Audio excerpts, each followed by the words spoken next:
Hey there, my name is Marley and welcome back to my booktube channel.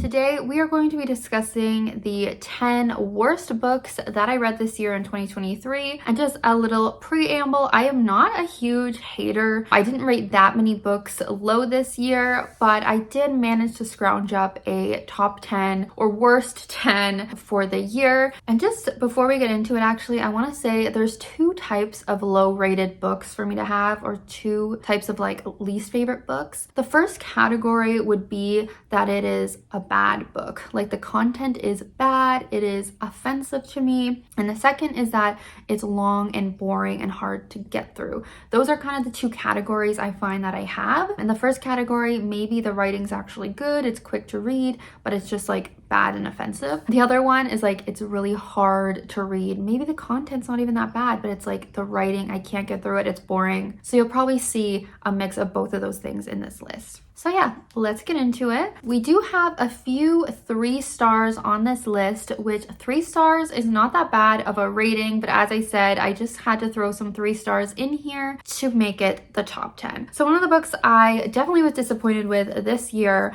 was A Stranger in the House by Sherry Lapina. This is a thriller author that I have historically loved. I love her books. Even this one I read in one day because there's something so compelling and addicting about her writing style, but this was just such a basic domestic thriller. I don't know if I can fully like remember everything about it because it was so generic. Like I'm pretty sure we're following this couple of newlyweds. One day the wife got into this accident and then has amnesia and like forgets why she was in the bad side of town when she got into this accident. All we know is that she had like some mysterious phone call before she ran off and got in this accident. I think it just had such basic themes of like cheating, neighborhood drama. It didn't stick with me, but I just know it was like such a basic book that I wouldn't recommend it, and I was definitely disappointed. Sherry Lapina has a lot better books out there that I would highly recommend, but if you ever see this one, Stranger in the House, just don't bother with it. Another 3-star read and very disappointing book from, again, a thriller author is The Lying Game by Ruth Ware. Now, I read a couple disappointing books from her this year. This is more of a backlisted one, and it was probably my least favorite one that I've read from her. Again, there's better books out there, don't pick up this one. I think a lot of it has to do kind of with the marketing or what I went in believing this book to be. Obviously, Ruth Ware is a mystery thriller author, so that's what I thought, I was getting from this. The name of it being The Lying Game is intriguing. And the, initial synopsis is that there were these girls in high school that used to play these lying games back in the day. We just know in the past it potentially led to a death or a disappearance of someone, and now it's years later and these women are all reconnecting because something else tragic has happened, whatever, they're reuniting. It's this mystery of like what really happened back then, what's going on now, are there implications of what happened back then, that kind of thing. And it just did not lean into the lying game part of the synopsis as much as it could. That's literally the title of the book. That's such an intriguing thing, like teenagers playing this lying game and lying to people, in their lives, which could lead to obviously a bunch of terrible things to happen. But they didn't have enough of those flashbacks. They didn't show enough of that concept. It was just so much in present day with these grown women. I think the main character was like a new mother, so we're focusing a lot on that and the struggle she has with that. It was just not reading like a mystery or a thriller. It was reading more like a literary fiction. And as much as I do, again, enjoy Ruth Ware's writing in terms of the readability, it's really easy to read. The plot just did not deliver, and I was ultimately disappointed with this book. Another 3-star read that I had that was very, very disappointing, and you've heard me rant about this before if you've been subscribed recently, but that was Love Theoretically by Ali Hazelwood. This is a romance, a feminist romance. It's about these two scientists. There's fake dating, there's some fun tropes in there, enemies to lovers like she always does, and overall I was entertained and pleased with the romance in this book like I always am. As I just said, she chooses fun tropes that I enjoy. Unfortunately, I was severely insulted and upset about the representation she decided to include in this book, which was type 1 diabetes. Her main character has type 1 diabetes, which is a condition that I personally have and have had for the past 2 years. Of course, I was excited to hear that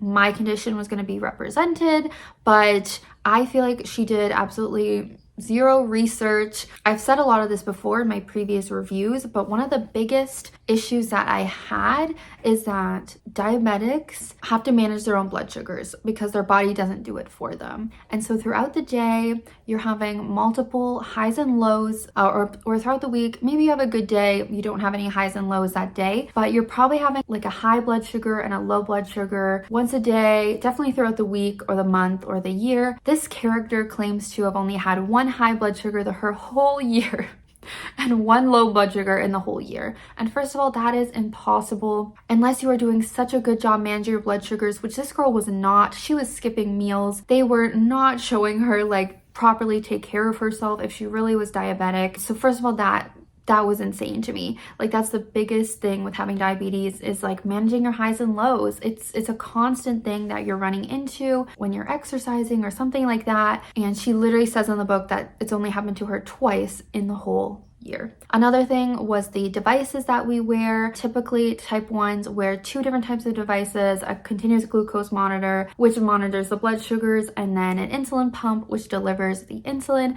And she was only wearing one device, and it was seemingly doing both functions. So she clearly did not research that very well. And again, that's misrepresenting things. And I could go on and on about this, but that's just why I have to put this book on my least favorite of the year, because the more this has sat with me, the more upset I have gotten. Okay, and the last 3-star we have on this list is Hang the Moon by Alexandria Belfler. This is a romance book. I think it's the second in the Written in the Stars series. I did like the first one and gave it 4 stars, so this one was definitely disappointing. We're following like the friend and the brother of the characters in the first book. Basically, they just end up falling in love, but the main kind of conflict is that they don't live in the same place. Our main character is constantly traveling for work, and the trope would be, I guess, knowing each other since they were kids. Like, because our main heroine's best friend is his sister, they've known each other since they were kids. It was just really boring, and it also kind of bothered me because it felt like our main guy, he throughout the whole book is trying to convince her to move there and live in their city and like change her whole life for him. It just didn't really feel genuine, like he wanted to do it for her. It seemed like he was just kind of being selfish about it and wanted her to like move and drop her life and change her job and everything just to please him and his life. So that didn't really sit well with me, and I also think it was a bit boring. All right, coming in at 2.5 stars, I read Someone Is Always Watching by Kelly Armstrong, and this was an ARC that I got. It is a YA thriller mystery. I did enjoy some of Kelly Armstrong's books in the past when I was a teenager. I think the reason I enjoyed them, no offense, is because I was a teenager. The writing was just not great. It was very immature. All of the storytelling things were very guessable. Things were cliche. I mean, we're following a group of kids that go to this like prestigious school, and then some like violence ends up happening, and then it's kind of a typical like, oh, the school's evil kind of thing. Not to spoil. It just had a lot of those typical tropes that you could easily see coming. There was nothing that really surprised me from what I remember, and it was not well written, so yeah. Another 2.5 star was King of Fools by Amanda Foody. I read this a little more recently. This is the second book in the Shadow Game series. The first book is Ace of Shades. This is a little bit of a throwback series. It's a YA fantasy where we have our main character entering this like city of sin, where there's a lot of like violence and gambling and kind of drug dealing and stuff like that, when she is searching for her mother. And she ends up teaming up with this guy who is like the leader of a gang, and she just gets wrapped up in all this crime. The first book was definitely entertaining and intriguing to me. I thought the magic system was cool, but this second book, I mean, first of all, it's super long. The story was getting dragged out so much that I was just getting so bored, so sleepy. I had to put it down constantly, and that was honestly my biggest issue with it. I also am not really connecting with one of our 3 main characters in this book, and then something really upsetting to me happened with our 3rd main character. It just left a bad taste in my mouth and left me not very excited to finish off this series with the 3rd book. All right, another 2.5 was The Troop by Nick Cutter. This is a horror book and it's actually very beloved, but I just have to say my true thoughts, and that is that I didn't enjoy this book, and I haven't read too many extreme horror books like this before, and so maybe that's why it really kind of shocked me, but I will not be probably picking up any more. It's about this like troop of Boy Scouts who go to this island on a little like excursion trip. This man also comes to the island and he is carrying this kind of like disease kind of thing, I'll say. And as you can imagine, it kind of starts infecting the whole island. These boys are trying to survive from this infectious thing going on, and also from each other. There's definitely like violence against animals, I'll say, and that was one of the parts I didn't really like. One of the characters I just hated so much that it did affect my enjoyment of the book. I can read unlikable characters, I can read that kind of thing, but it was just too much for me. Just really not for me. Next 2.5 star was Nevermore by Kelly Krug, I think the name was. I own the book, but I don't have it with me because I recently reorganized my books and I put all the bad books away. But this is a book I read from my reading the oldest books on my TBR vlog, so I didn't necessarily expect this to be amazing. I mean, this is a really old YA fantasy book from like the Twilight days, so definitely outdated. As much as there were some fun tropes at the beginning, and it kind of made me nostalgic for that time when I first started reading books because of Twilight, like fantasy books and paranormal. Unfortunately, this was just so long. If I had the book, I would show you, but it's like a very long book that it just started to drag on so much. And then I realized that like the synopsis had actually spoiled some of the book as well. So the whole time I was like waiting for this thing to be revealed that I thought would be revealed early in the book because it was in the synopsis, and it doesn't even get revealed until the end. Like something went wrong there when they were designing that synopsis, and then it just got very cheesy. I mean, I don't even think I've said, but it's like a typical boy girl. They get paired up to work on a school project, and then he's dark and mysterious, and we find out he has some like magical paranormal background thing going on that she gets wrapped up in. Very typical and just not engaging enough for me to want to continue this series at all. Unfortunately, we have to keep it back in 2009 or whenever it came out. Another book I do own, but I packed away, is The Maid by Nina Prose, I think her name was. This is one of those books that I did find extremely easy to read, but it was bad and it was offensive in my particular opinion. I know this is so popular. It won, I think, a Goodreads Choice Awards. Like, so many people really like this, but there are some people who are on the same page as me, and so that's why ultimately I would not recommend this book. We have our main character Molly, who is a maid at this hotel. She really loves her job, all that, but she ends up finding this dead guy, and because she was kind of at the scene of the crime, the police assume her to be the murderer, and it's this cozy mystery situation where she has to get herself out of this and figure out who the real killer is and what crime is actually going on at this hotel. It was so stereotypical. Like, I don't want to insult the masses, but I think why it's been successful is it's just one huge like stereotype of a murder mystery. Nothing was really shocking in terms of the plot, except for the very end. I think there was a twist I didn't see coming because it like didn't make sense